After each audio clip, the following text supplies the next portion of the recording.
আজকে আমার আম্মু রান্না করলো মোরগ পোলাও। আসসালামু আলাইকুম বন্ধুরা, তো চলুন দেখে আসি এই বাদশাহী রান্নার রেসিপি। প্রথমে আমার আম্মু একটি মোরগ কেটে ধুয়ে নিল। এবার এতে 1 টেবিল চামচ ফ্যাটানো টক দই, 1 টেবিল চামচ আদা রসুন বাটা এবং সামান্য লবণ দিয়ে ভালো করে মেখে ম্যারিনেশনের জন্য রেখে দিল।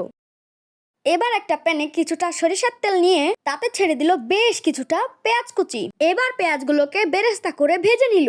এবার এগুলো থেকে অর্ধেক বেরেস্তা তুলে রাখলো।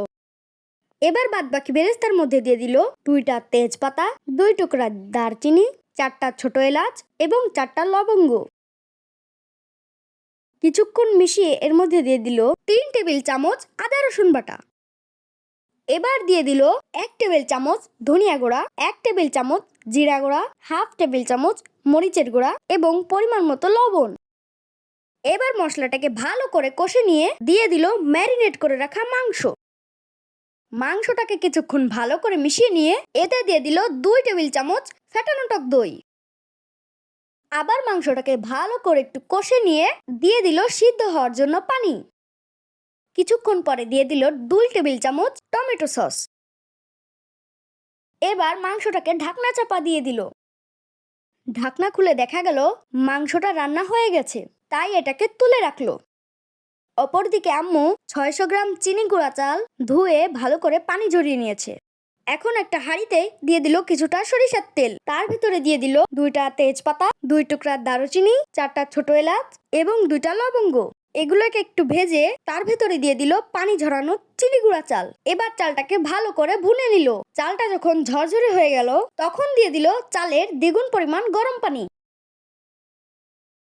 এবার সামান্য লবণ দিয়ে ঢাকনা চাপা দিয়ে দিল। ঢাকনা খোলার সাথে সাথে ঘরময় পোলাওয়ের সুগন্ধ ছড়িয়ে গেল। চালটা এখন 80% সিদ্ধ হয়েছে। এবার এই ঝরঝরে পোলাও থেকে অর্ধেকটা তুলে নিল। এবার হাঁড়ির পোলাওয়ের উপর একে একে দিয়ে দিল রান্না করা মাংসগুলো। এবার দিয়ে দিল কিছু সিদ্ধ করা ডিম।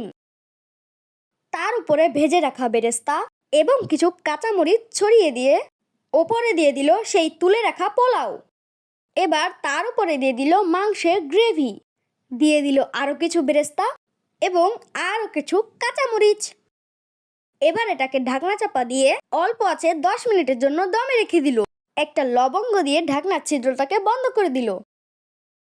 10 মিনিট পর যখন ঢাকনাটা তুলল তখন রান্নাটায় অপূর্ব রং এবং সুস্বাদু ঘ্রাণ বের হচ্ছিল। এবার আমার আম্মু একটা পাত্রে তুলে দিল। দেখতে এতটাই লোভনীয় ছিল যে লোভ সামলাতে না পেরে খেতে বসে গেলাম। প্রথমকাল মুখে নিয়েই বুঝতে পারলাম এর বাদশাহী স্বাদ। মাংসটা যা সুন্দরভাবে সিদ্ধ হয়েছে না, সেটা নিশ্চয়ই আমার আর বলতে হবে না। একই সাথে মাংসটা খুব জুসিও হয়েছে। একটু লেবুর রস দিয়ে এক গাল খেয়েই দেখি, স্বাদটা ভোলার মতো নয়। এই স্বাদটা যদি পেতে চান বাড়িতে আজ ছুটির দিনে ট্রাই করুন। আর হ্যাঁ, এই ভিডিওটা যদি আপনি ফেসবুক থেকে দেখে থাকেন অবশ্যই পেজটাকে ফলো দিয়ে দেবেন, এবং এই ভিডিওটা যদি আপনি ইউটিউব থেকে দেখে থাকেন অবশ্যই চ্যানেলটিকে সাবস্ক্রাইব করে দেবেন। আজকের মতো বিদায়। Thank you for watching. ধন্যবাদ।